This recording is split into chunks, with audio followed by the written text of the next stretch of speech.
قابل احترام ساتھیوں، بھائیوں اور بزرگوں،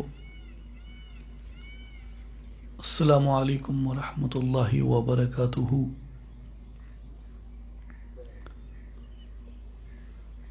موجودہ اس پینڈیمک کووڈ-19 کی وجہ سے اور اس وبا کی وجہ سے مسلسل یہ دوسرا برس ہے کہ کئی اشروں سے دربار عالیہ سلطان العارفین حضرت سخی سلطان باہو رحمۃ اللہ علیہ پہ منعقد ہونے والا یہ عظیم الشان اجتماع، جو بلا شبہ خانقاہ عالیہ کی ایک شناخت ہے،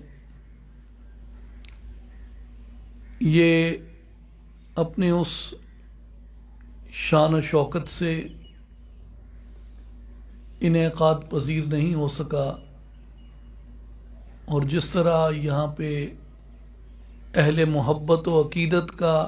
اور متلاشیان علم و حق کا جو جمع غفیر ہوتا ہے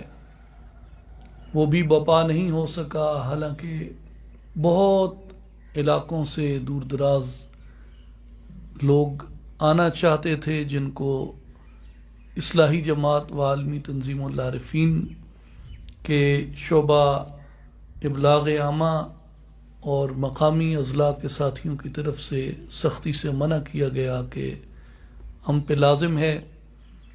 کہ اس وبا میں اور اس آفت کی گھڑی میں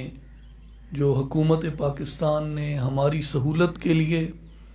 ہمارے تحفظ اور ہمارے بچاؤ کے لیے جو احتیاطی تدابیر وضع کی ہیں، ہم ایک مخلص محب وطن اور ذمہ دار شہری ہونے کے ناطے ان SOPs پہ اور ان احتیاطی تدابیر پہ خود بھی سختی سے عمل کریں اور لوگوں کو بھی اس کی تلقین کریں۔ تو اس لیے یہ ایک پیغام بھی ہے ہم تمام اہلیان پاکستان کے لیے بھی، اور خاص طور پہ نوجوانوں کے لیے، اہل علم کے لیے، کہ ہم اپنی جو حکومت ہے، ہماری جو ریاست ہے، اس کے وضع کردہ اصولوں پہ کاربند عمل رہیں اور اپنے آپ کو بھی محفوظ رکھیں اور اپنے گرد و نواح کو بھی محفوظ رکھیں، کیونکہ یہ وبا ایسی ہے کہ کہاں سے، کس سے، کیسے پھوٹتی اور پھیلتی ہے، اس کا کچھ پریڈکٹ نہیں کیا جا سکتا۔ تو اس لیے اس کا بہتر علاج اس سے بچاؤ ہے، اور جو بچاؤ ہے وہ احتیاطی تدابیر سے ہی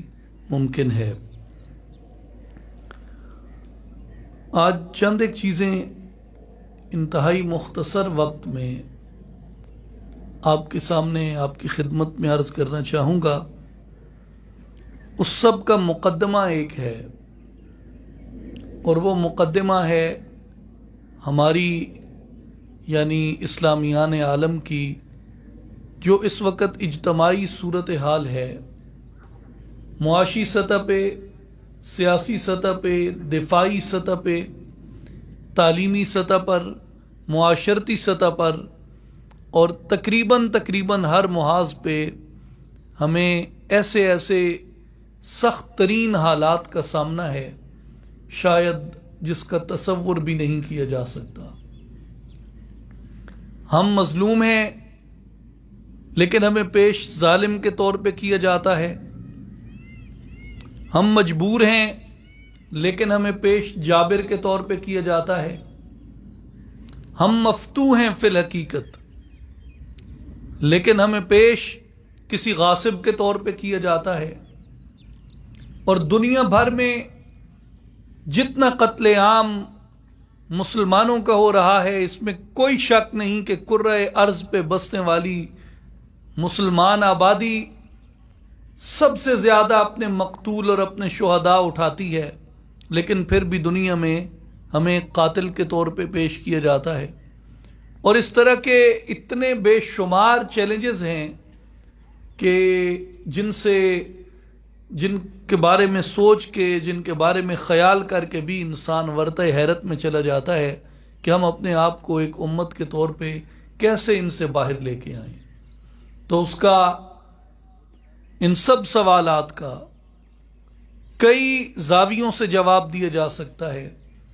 کئی تناظرات سے اس کا تجزیہ کیا جا سکتا ہے، لیکن ایک جو بنیادی بات اور ایک جو بنیادی ہماری، آپ اسے خوبی کہیں یا اس کے عدم دستیابی ہونے کی وجہ سے اس کی خامی کہیں، میں اس پہ آج کے اس اہم موقع پہ آپ کی توجہ مبذول کروانا چاہتا ہوں، اور وہ قرآن مجید کی پہلی وحی اس بارے میں ہماری رہنمائی کرتی ہے، اور وہ ہے انسان کو جو اللہ تبارک و تعالی نے حکم فرمایا، اقرأ بسم ربک الذی خلق، اے حبیب مکرم صلی اللہ علیہ وسلم اپنے رب کے نام سے پڑھیے جس نے پیدا فرمایا ہے۔ خلق الانسان من علق، اس نے انسان کو رحم مادر میں جونک کی طرح معلق وجود سے پیدا فرمایا۔ اقرأ وربک الاکرم، پڑھیے اور آپ کا رب بڑا ہی کریم ہے۔ الذی علم بالقلم، جس نے قلم کے ذریعے لکھنے اور پڑھنے کا علم سکھایا۔ علم الانسان ما لم یعلم، جس نے انسان کو وہ کچھ سکھایا جو انسان نہیں جانتا تھا۔ تو قرآن مجید کی پہلی وحی ہماری توجہ پڑھنے کی طرف، علم کی طرف اور قلم کی طرف مبذول کرواتی ہے، اور وہ شریعت جو محمد مصطفیٰ احمد مجتبیٰ صلی اللہ علیہ وآلہ وسلم پہ مکمل ہوئی، اس شریعت سے پہلے بھی جتنی شریعتیں آئیں، جتنے انبیاء کرام آئے، ان کی تعلیم اور ان کی تلقین بھی یہی تھی کہ اللہ تبارک و تعالی نے انسان کو اپنا نائب اور اپنا خلیفہ ہونے کے ناطے جو سب سے بڑا وصف عطا کیا ہے وہ علم کا وصف ہے۔ محدثین کرام نے سیدنا داؤد علیہ السلام کی ایک وحی نقل فرمائی ہے جس میں حضرت داؤد علیہ السلام فرماتے ہیں، قل لصاحب العلم یتخذ عصا من حدید ونعلین من حدید، کہ علم کے شائق سے کہو، علم کے شوق رکھنے والے سے کہو کہ لوہے کا ایک عصا لے اور لوہے کا ایک جوتا بنوائے، لوہے کا عصا لے اور لوہے کا جوتا بنوائے اور علم کی تلاش میں نکل کھڑا ہو، پاؤں میں لوہے کا جوتا اور ہاتھ میں لوہے کا عصا، حتی تنکسر العصا وتنخرق النعلان، یہاں تک کہ اس کی لاٹھی ٹوٹ جائے اور اس کا جوتا پھٹ جائے، تلاش علم میں مسلسل سفر کرتا رہے۔ یہ محمد مصطفیٰ احمد مجتبیٰ صلی اللہ علیہ وآلہ وسلم سے قبل جو شریعتیں آئیں، جو انبیاء کرام آئے، ان کی طرف اللہ نے جو وحی فرمائی وہ بھی آپ کو اسی جانب آپ کی توجہ مبذول کرواتی ہے کہ یہ دنیا جو ہے ان کے لیے آسان کر دی جاتی ہے جو اپنے سینوں کو، اپنے دل و دماغ کو نور علم سے منور و معطر کر لیتے ہیں۔ اور میرے بھائیوں اور ساتھیوں، مومن کا جو سب سے بڑا ہتھیار ہے وہ علم ہے، اور وہ چیز جو دین مبین کی حقانیت کو دنیا کے اوپر واضح کرنے کا سب سے بڑا اللہ تبارک و تعالی نے ہمیں ذریعہ عطا کیا اور وسیلہ عطا کیا، وہ ذریعہ اور وہ وسیلہ علم ہے، جس کے ذریعے سے اہل اسلام نے ہمارے اسلاف نے، ہمارے اجداد نے، ہمارے بزرگوں نے، ہمارے پرکھوں نے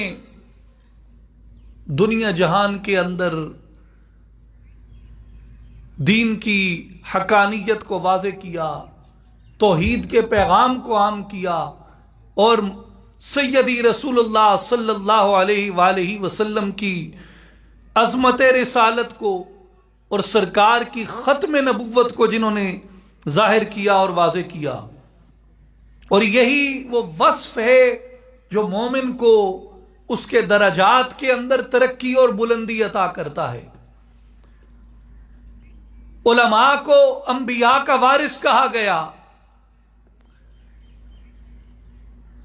تو اس کی وجہ بھی محدثین کرام اور تابعین نے بیان فرمایا کہ اس کی وجہ بنیادی طور پہ مومن کے وجود میں پائے جانے والا وہ علم ہے جو اسے انبیاء کا وارث بناتا ہے۔ امام حسن بصری رضی اللہ تعالی عنہ نے روایت فرمایا مرسلن، جسے امام دارمی رحمۃ اللہ علیہ نے نقل کیا، کہ سیدی رسول اللہ صلی اللہ علیہ وآلہ وسلم نے فرمایا جو شخص دین کے لیے علم حاصل کر رہا تھا اور اسی حال میں اس شخص کو موت آ گئی، فَبَيْنَهُ وَبَيْنَ النِّبِيِّينَ دَرَجَةٌ وَاحِدَةٌ فِي الْجَنَّةِ، سرکار دو عالم صلی اللہ علیہ وسلم نے فرمایا جو دین کے علم کے لیے نکلا اور اسی راستے میں اس پہ موت واقع ہو گئی، جنت کے اندر اس کا وہ مقام ہوگا کہ انبیاء اور اس کے درمیان محض ایک درجے کا فرق ہوگا، انبیاء سے ایک درجہ نیچے ہوگا، لیکن انبیاء کے بعد اگر کسی کو کوئی درجہ بخشا جائے گا تو وہ اس شخص کو بخشا جائے گا جو طلب علم میں نکلا اور اسی طلب کے اندر اپنے خالق حقیقی سے جا ملا۔ میرے بھائیوں اور بزرگوں، یہ ہماری وہ میراث ہے جس کے ذریعے ہم دین کی خدمت کر سکتے ہیں، اور جس کے ذریعے آپ اپنے محدثین کی تاریخ کو دیکھیں، سیدنا امام مالک ابن انس کو دیکھیں، امام شافعی کو دیکھیں، امام احمد ابن حنبل کو دیکھیں، امام ابو جعفر الطحاوی کو دیکھیں، سیدنا امام بخاری رحمہ اللہ کو دیکھیں،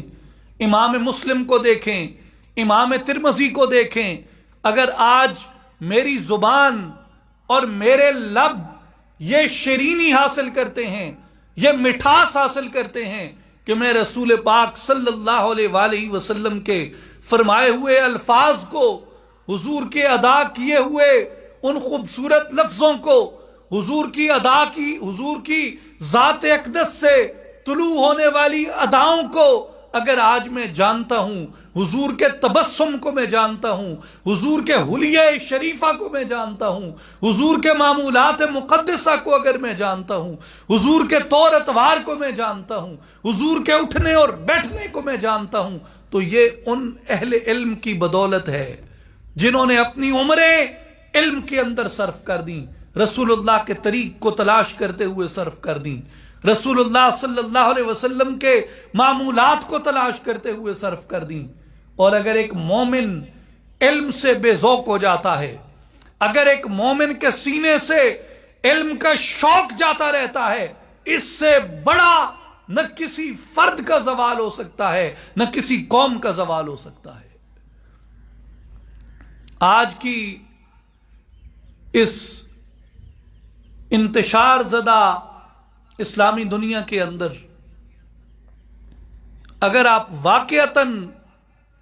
کسی ایسے کام کی آبیاری، کسی ایسے شجر کی، کسی ایسے تخم کی آبیاری کرنا چاہتے ہیں جو آگے چل کے ایک تناور درخت بن جائے اور زمانے کی تپتی ہوئی دھوپ سے اس امت کے بیٹیوں اور بیٹوں کو چھاؤں فراہم کرے، تو اس کا ایک ہی راستہ ہے کہ علم کا بیج کاشت کرتے جاؤ، اس کا ایک ہی راستہ ہے کہ علم کا تخم کاشت کرتے جاؤ، اس کا ایک ہی راستہ ہے کہ اپنے آپ کو نور علم سے مزین کرو، اس کا ایک ہی راستہ ہے اور وہ یہ ہے کہ اپنے آپ کو اس راستے اور اس طریقے کے اوپر گامزن کر دو جس کے اوپر امام بخاری نے عمر بسر کی، جس کے اوپر امام مسلم نے عمر بسر کی، جس پہ امام احمد ابن حنبل نے، امام شافعی نے، امام مالک نے، قاضی ابو یوسف نے، امام اعظم ابو حنیفہ نے عمر بسر کی، جس طریقے پہ محی الدین ابن العربی نے زندگی بسر کی، جس طریقے پہ غوث الثقلین پیران پیر دستگیر عبد القادر الجیلانی رضی اللہ عنہ نے زندگی بسر کی، اور جس طریقے پہ سلطان العارفین حضرت سخی سلطان باہو رحمۃ اللہ علیہ نے زندگی بسر کی۔ وہ طریقہ کیا ہے؟ وہ طریقہ اپنے قلب کو اور اپنے باطن کو نور علم سے منور کرنے کا طریقہ ہے۔ حضرت سلطان العارفین سلطان باہو رحمۃ اللہ علیہ نے فرمایا ہے کہ پیش حضرت حق تعالی جاہلارا نیست جا، طالب حق بننا چاہتا ہے تو سب سے پہلے اپنے آپ کو نور علم سے منور کر لے، اس لیے کہ حضور حق میں جاہلوں کی گنجائش نہیں ہے۔ حضور حق میں جاہلوں کی گنجائش نہیں ہے۔ اپنے آپ کو، اپنے سینے کو، اپنے قلب کو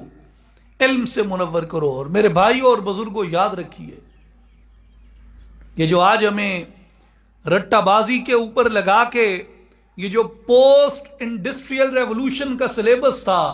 صنعتی انقلاب کے بعد یہ جو ویج سلیو پیدا کرنے کا سلیبس تھا، اس سلیبس نے ہمیں ایک رٹے باز طالب علم بنا دیا۔ لیکن جو علم کی چاشنی اور اس کی بصیرت اور اس کا وزڈم تھا، اس سے ہمیں اس نے محروم کر دیا۔ سیدنا انس ابن مالک رضی اللہ عنہ سے روایت ہے، امام ابن ابی حاتم نے نقل کیا، فرماتے ہیں کہ ان العلم لیس بکثرت الروایہ، یہ رٹے میں تو کثرت روایت بھی نہیں ہے، لیکن وہ کہتے ہیں کہ علم جو ہے یہ صرف کثرت روایت کا نام نہیں ہے کہ آپ کو بہت سی روایات ازبر ہو جائیں تو آپ عالم ہو جاتے ہیں۔ ان العلم لیس بکثرت الروایہ، علم صرف کثرت روایت کا نام نہیں ہے۔ انما العلم نور یقذفہ اللہ فی القلب، بلکہ علم ایسا نور ہے جس کو اللہ تبارک و تعالی بندہ مومن کے دل میں منور فرما دیتے ہیں۔ ایسے علم کی طلب ہے۔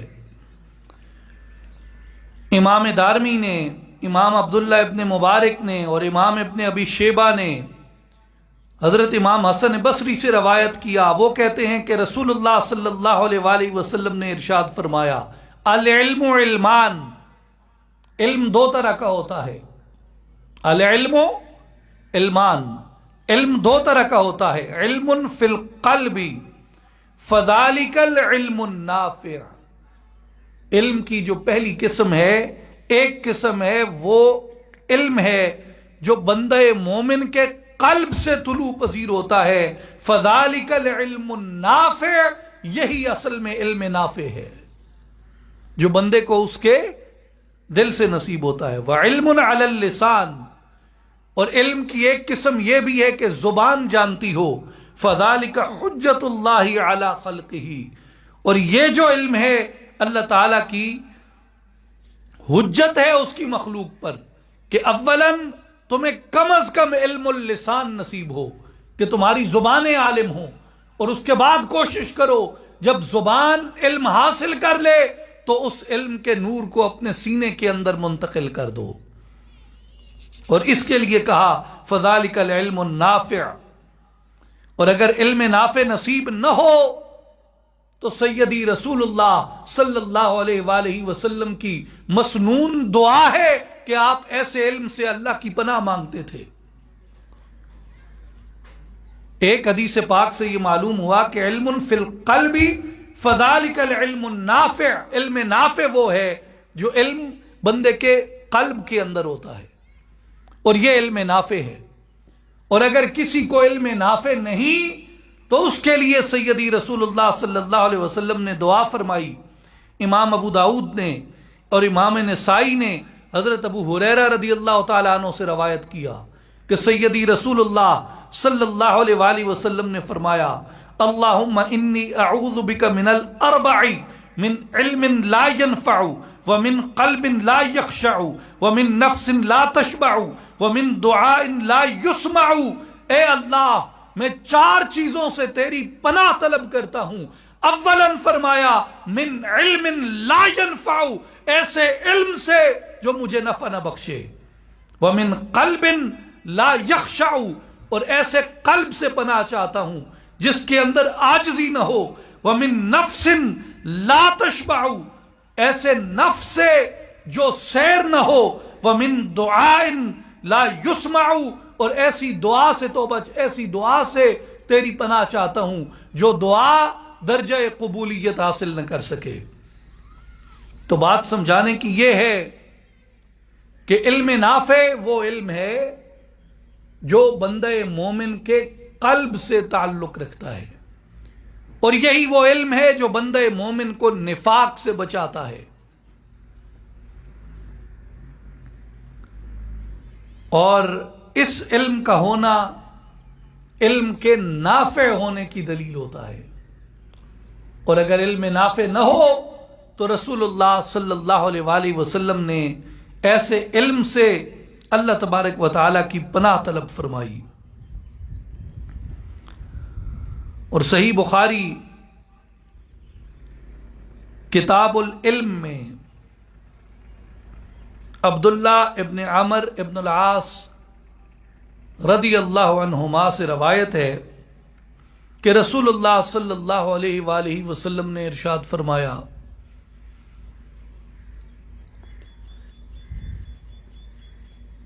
کہ ان اللہ لا يقبض العلم انتزاعا ينتزعه من العباد، کہ اللہ تبارک و تعالی علم کو اچانک نہیں اٹھائے گا کہ اسے بندوں سے چھین لے، ولیکن یقبض العلم بقبض العلماء، بلکہ علم اٹھایا جانا ایسے ہوگا کہ چہرہ زمین سے علماء کو اٹھا لیا جائے گا، چہرہ زمین سے علماء کو اٹھا لیا جائے گا. حتی اذا لم یبق عالما اتخذ الناس رؤوسا جہالا، یہاں تک کہ جب کوئی عالم باقی نہیں بچے گا تو لوگ جاہلوں کو اپنا مقتدا بنا لیں گے. جب کوئی عالم باقی نہیں بچے گا تو لوگ جاہلوں کو اپنا مقتدا بنا لیں گے. فَسُئِلُوا فَأَفْتَوْا بِغَيْرِ عِلْمٍ، تو ان جاہلوں سے مسائل پوچھے جائیں گے تو وہ علم کے بغیر فتویٰ دیں گے. فَدَلُّوا وَأَدَلُّوا، وہ خود بھی گمراہ ہوں گے اور جو ان کی پیروی کرنے والے ہوں گے وہ ان کو بھی گمراہ کر دیں گے. اور صحیح بخاری کتاب النکاح میں حدیث مبارک ہے حضرت قتادہ سے اور حضرت انس سے کہ رسول اللہ صلی اللہ علیہ وآلہ وسلم نے فرمایا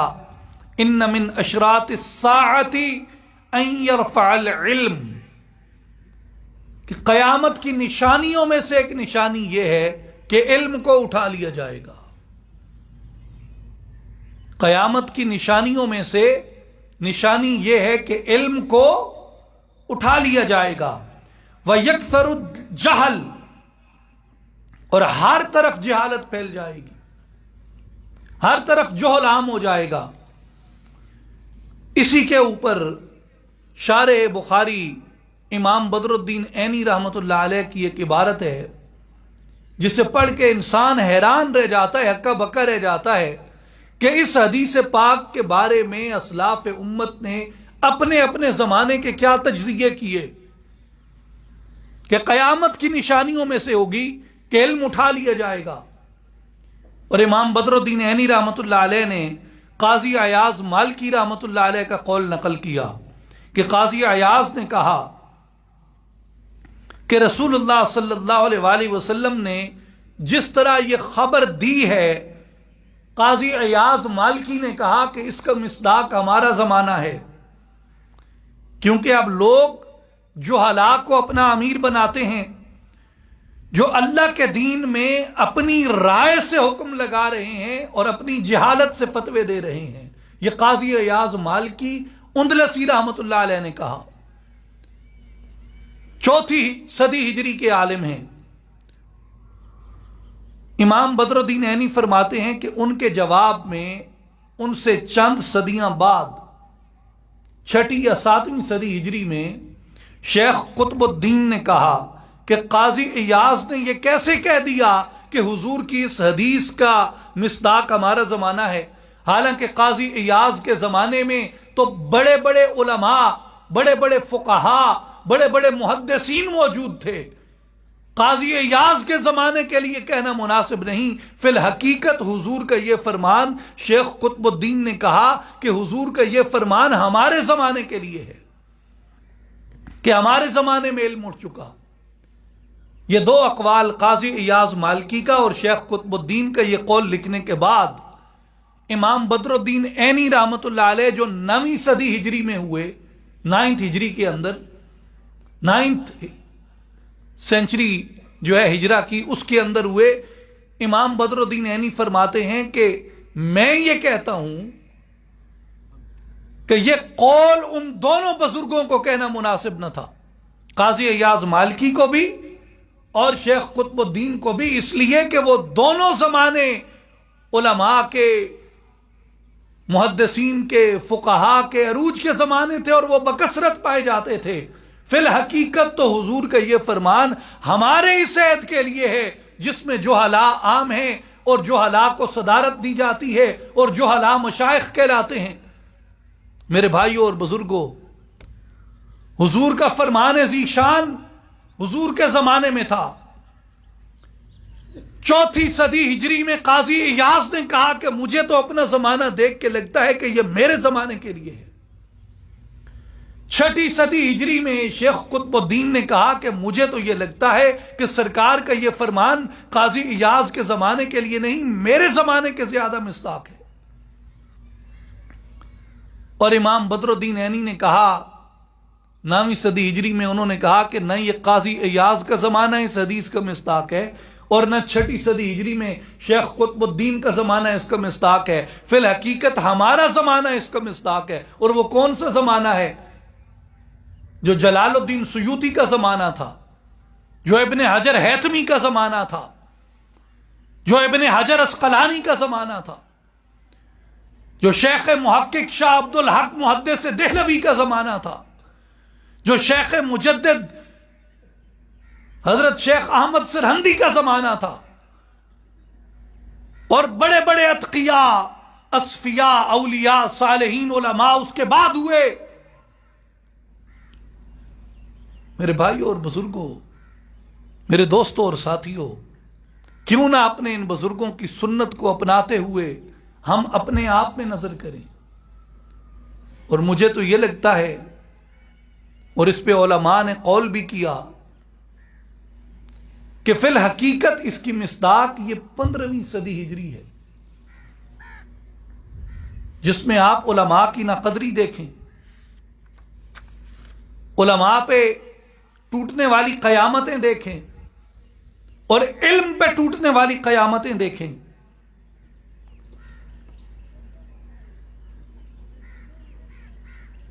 مدارس کا کیا حال بنا دیا گیا، علماء کا کیا حشر نشر کیا گیا، کتنی بڑی تعداد میں بلاد عرب کے اندر علماء کو شہید کیا گیا بنام تکفیر۔ اور پاک و ہند کے اندر جب انگریز آئے تو کالے پانیوں میں علماء کی صدائے تکبیر آج بھی گونجتی ہے، جو حریت کے لیے، آزادی کے لیے، غیرت ملی کے لیے جو ڈٹ گئے۔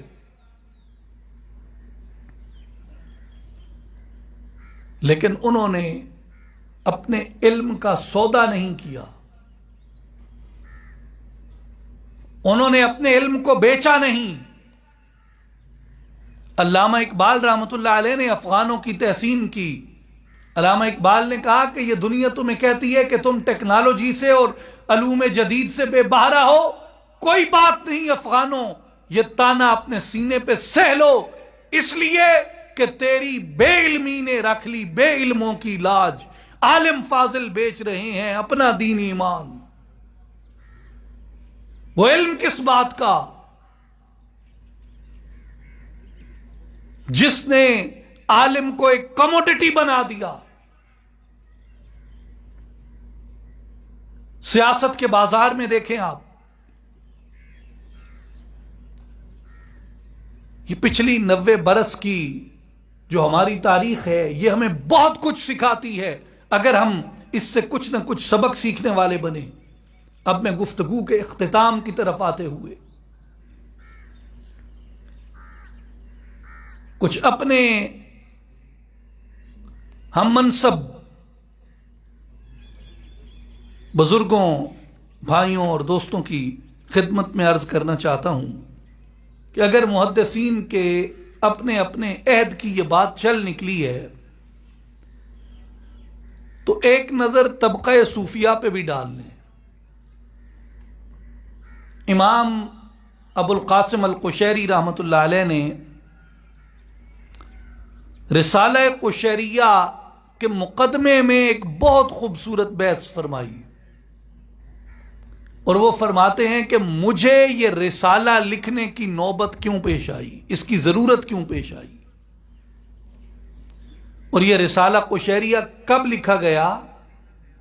یہ بھی تقریباً 4 صدی ہجری کے اندر لکھا گیا، اور اب 15ویں صدی ہجری چل رہی ہے۔ کتنا عرصہ بنتا ہے جی؟ 1000 سال سے زائد کا عرصہ لیونر کیلنڈر کے مطابق، قمری کیلنڈر کے مطابق 1000 برس سے زائد کا عرصہ بنتا ہے۔ امام قشیری فرماتے ہیں کہ مجھے اس کی ضرورت اس لیے پیش آئی کیونکہ اس طریق یعنی طریق صوفیاء میں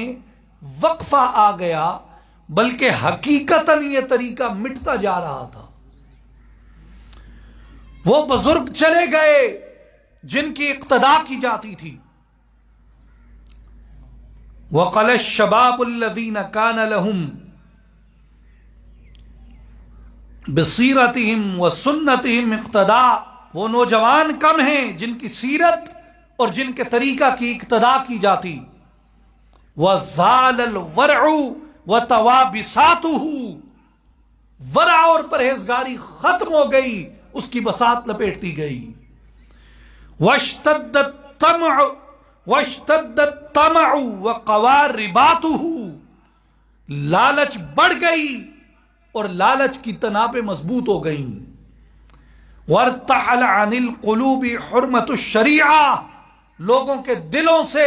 شریعت کی عزت کوچ کر گئی۔ انہوں نے دین کی بہت کم پرواہ کرنے کو مضبوط ذریعہ بنا لیا۔ وَرَفَضُ التَّمْيِيزَ بَيْنَ الْحَلَالِ وَالْحَرَامِ، حلال اور حرام کے درمیان امتیاز کرنا چھوڑ دیا۔ وَدَانُوا بِتَرْكِ الْاحْتِرَامِ، اور ترک احترام کے قریب چلے گئے، دوسروں کی عزت کرنا چھوڑ دیا، عبادات کی ادائیگی کو ہلکا جانا، نماز کی، روزے کی، احکام شریعہ کی توہین کرنے لگے۔ وَرَكَضُوا فِي مَيْدَانِ الْغَفَلَاتِ، اور انہوں نے غفلت کے میدانوں میں دوڑیں لگا دیں۔ وَرَكَنُوا إِلَىٰ أَنْبَاعِ الشَّهَوَاتِ، اور وہ شہوات کی اتباع اور پیروی کرنے لگے، ممنوعات کو اختیار کرنے، نیز بازاری لوگوں، عورتوں، بادشاہوں کے درباریوں سے نفع اندوزی کی پیچھے چل پڑے۔ جب میں نے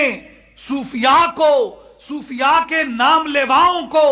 اور صوفیاء کے لبادے میں لپٹے ہوئے ایسے گناہگار لوگوں کو دیکھا تو مجھے یہ ضرورت محسوس ہوئی کہ صوفیاء کا منہج واضح کرنے کے لیے ایک ایسی مبسوط کتاب لکھی جائے جو حق اور باطل میں تمیز کر دے۔ یہ آج سے 1000 برس پہلے کا مقدمہ ہے، لیکن امام قشیری رحمت اللہ علیہ کے الفاظ دیکھ کے اور آج کے زمانے میں دیکھ کے مجھے یوں لگتا ہے کہ شاید ابھی ابھی امام قشیری یہاں سے گزر کے گئے اور میرے زمانے کو، میرے حالات کو، اس وقت کو دیکھ کے یہ لکھ گئے۔ آج دیکھیں خانقاہوں کی کیا حالت بنا دی مشائخ نے۔ اقبال فرماتے ہیں رو رہی ہے آج ایک ٹوٹی ہوئی مینا اسے،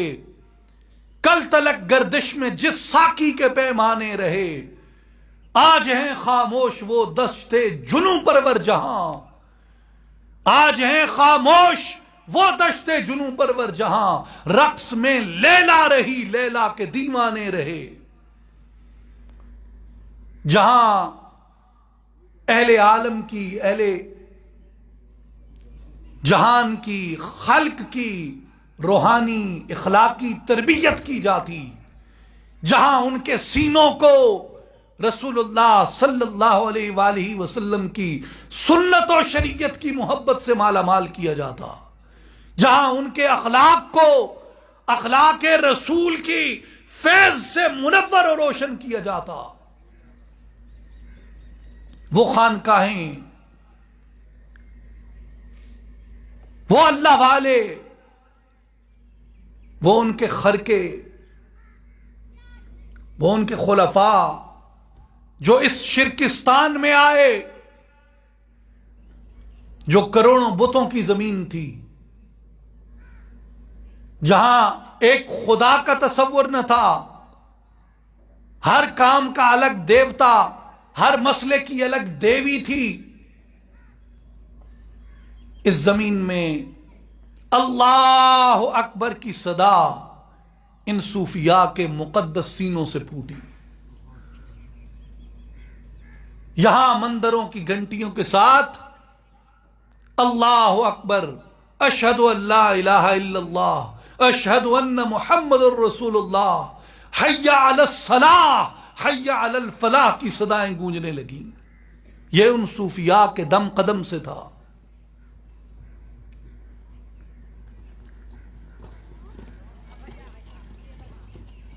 جب وہ فیض، وہ نور اپنی آب و تاب کے ساتھ چمکتا رہا، اس خطے کے اندر اللہ اکبر کی صدائیں بلند سے بلند تر ہوتی چلی گئی، لیکن امام قشیری رحمت اللہ علیہ نے جو کچھ فرمایا اس کے مطابق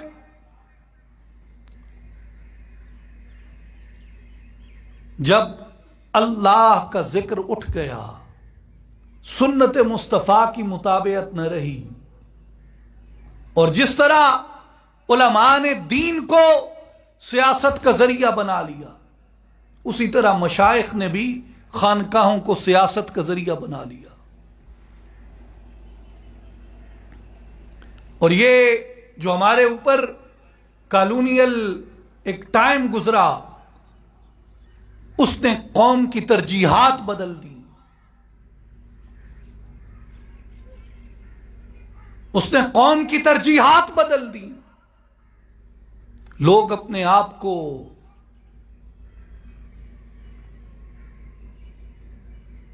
اس ماحول میں محفوظ تصور کرنے لگے جس کے بارے میں حکیم الامت علامہ اقبال رحمۃ اللہ علیہ نے فرمایا تھا کہ یہ سن نہ آئی مگر جھوٹے نگوں کی ریزہ کاری ہے۔ وہ جو جھوٹے نگوں کی ریزہ کاری تھی وہ غالب آ گئی۔ اور آج آپ چل پھر کے دیکھیں، یہ جو علاقہ ہے، یہ جو خطہ ہے، اس میں گالی سمجھا جاتا تھا بے مرشدہ ہونا، بے مرشدہ ہونا گالی تصور کیا جاتا تھا۔ او دی گل دا کی اعتبار ہے، وہ بے مرشدے۔ لیکن آج آپ دیکھیں کہ یہ جو بلاد ہند کے، بر صغیر کے شرق و غرب میں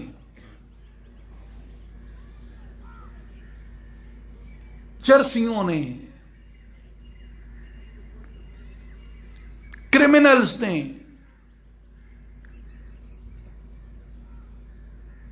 منشیات فروشوں نے خانقاہوں پہ قبضے جما لیے، اور جو حقیقی تعلیم تھی صوفیاء کی اس سے کوسوں دور ہٹ گئی یہ مخلوق، جس کے نتیجے میں جاہلانہ رسومات پھوٹنے لگی۔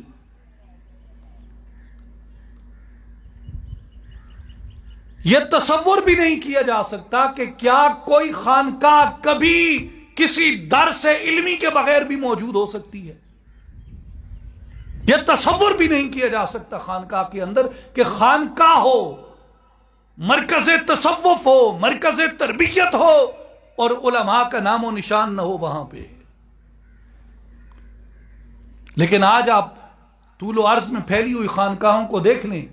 معدود چند آپ کو ایسی علمی روحانی مراکز نظر آئیں گے جہاں روحانی تعلیم و تربیت کے ساتھ رسول پاک صلی اللہ علیہ وآلہ وسلم کی سنت و شریعت کی خدمت کی جاتی ہے، اور اس کے ساتھ ایک اور سٹوری پیرالل چلتی ہے، اور وہ یہ کہ جو ہمارا مدرسی نظام تھا اس سے اس فیض کو، اس تربیت کو، اس تعلیم و تلقین کو یکسر حذف کر دیا گیا۔ اب فارسی میں بھی آپ دیکھ لیں،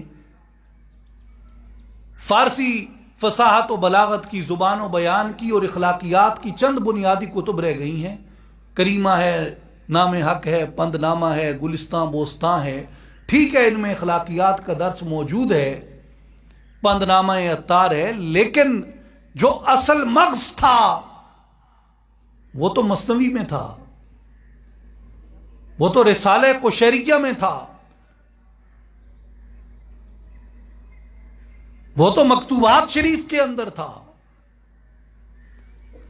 وہ تو کیمیائے سعادت کے اندر تھا،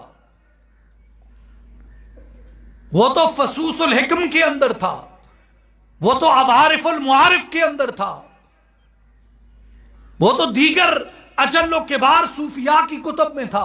ان کو یکسر مدرسی نظام سے الگ کر دیا گیا، اور اس کا نتیجہ یہ نکلا، ایک طرف بے فیض صوفی بڑھ گئے اور دوسری طرف بے ذوق علماء بڑھ گئے، جس کے نتیجے میں یہ سارا اخلاقی انحطاط اور بحران پیدا ہوا۔ میرے بھائیوں اور بزرگوں،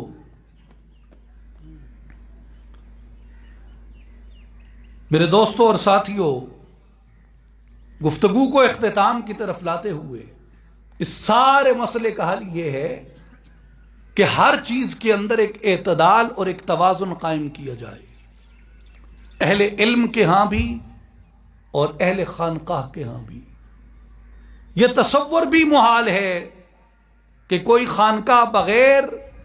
مرکز علم کے قائم ہو، اور یہ تصور بھی محال ہے کہ کوئی عالم بے سوز و سرور پھرے، جس کا سینہ حلاوت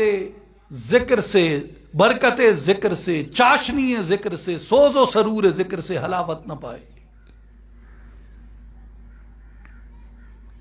آج اس اعتدال کی، آج اس توازن کی ضرورت ہے،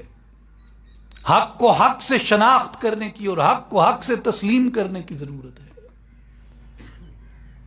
اور ہمارے اندر جو خرابیاں پائی جاتی ہیں ان کی نشاندہی کرنے کی، ان کا ازالہ کرنے کی اور پیغام حق کو قبول کرنے کی ضرورت ہے۔ سلطان العارفین برہان الواصلین حضرت سخی سلطان باہو رحمۃ اللہ علیہ سے لے کے پیران پیر دستگیر غوث الاعظم شیخ عبد القادر جیلانی رضی اللہ تعالیٰ عنہ تک، اور شیخ عبد القادر جیلانی رضی اللہ عنہ سے لے کے سیدنا جنید بغدادی تک، اور حضرت جنید بغدادی سے لے کے معروف کرخی تک، اور معروف کرخی سے لے کے امام حسن البصری تک، اور امام حسن البصری سے لے کے سید الاولیاء سلطان ولایت حضرت مولا مشکل کشا علی المرتضیٰ رضی اللہ تعالیٰ عنہ تک جتنے بھی ولایت سے منور سینے آئے ہیں وہ سب ایک طرف ولایت کی سیڑھی پہ قدم دھرتے، دوسری طرف علم کی سیڑھی پہ قدم دھرتے۔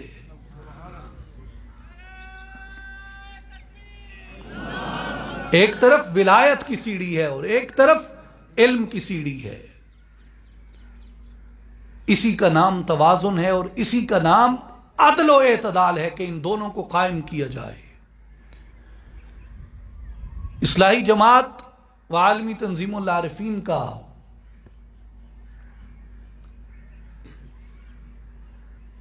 اور اس سے اس کا جو پیغام ہے وہ یہی ہے کہ آئیں اپنے ظاہر کو بھی پاک اور طیب کریں اور اپنے باطن کو بھی پاک اور طیب کریں۔ ظاہر پاک ہوتا ہے علم شریعت سے اور باطن پاک ہوتا ہے ذکر اللہ کی کثرت سے۔ اللہ تبارک و تعالیٰ کا ذکر کثرت سے کیا جائے، اپنی سانسوں کو اس کے ذکر سے معطر کر لیا جائے تو دل کے اندر وہ نور اجاگر ہونا شروع ہو جاتا ہے۔ آج کی اس گفتگو کا یہی خلاصہ تھا کہ آئیں اپنے ظاہر کو شریعت مصطفیٰ صلی اللہ علیہ وآلہ وسلم سے منور کریں اور اپنے باطن کو اس شریعت کا جو نوری فیضان ہے جس سے وجود کے اندر انوار اور تجلیات پیدا ہوتی ہیں، جس کو بزرگوں نے علم طریقت کہا، علم حقیقت و معرفت کہا، اس سے اپنے وجود کو زندہ و بیدار کریں۔ اختتام پہ میں ایک بار پھر تمام اہلیان پاکستان کو اور سننے والوں کو یہی عرض کرنا چاہوں گا کہ اس آفت میں، اس بلا میں جتنی احتیاطی تدابیر ہمیں بتائی جاتی ہیں ان پہ خود بھی عمل کریں، نہ اپنے لیے خطرہ مول لیں، نہ کسی کے لیے خود خطرہ بنیں۔ ہر جان قیمتی ہے۔ اللہ تبارک و تعالی ہر ایک مسلمان کی، مومن مومنہ کی، مسلم و مسلمہ کی حفاظت فرمائے اور ان کو اس وبا سے، اس بلا سے محفوظ رکھے، اور اللہ تبارک و تعالی ہمارے گناہوں کو معاف فرمائے اور ہماری توبہ کو اپنی بارگاہ میں قبول فرمائے، اور جو مہمان اس کی طرف سے ہم تک آن پہنچا ہے ہمیں اس مہمان کی صحیح قدر کرنے کی توفیق عطا فرمائے، اور رمضان المبارک کی بابرکت ساعتوں کو صحیح طور پہ اپنے ذکر میں گزارنے کی، اپنی اطاعت و عبادت میں گزارنے کی توفیق عطا فرمائے۔ وآخر دعوانا ان الحمد للہ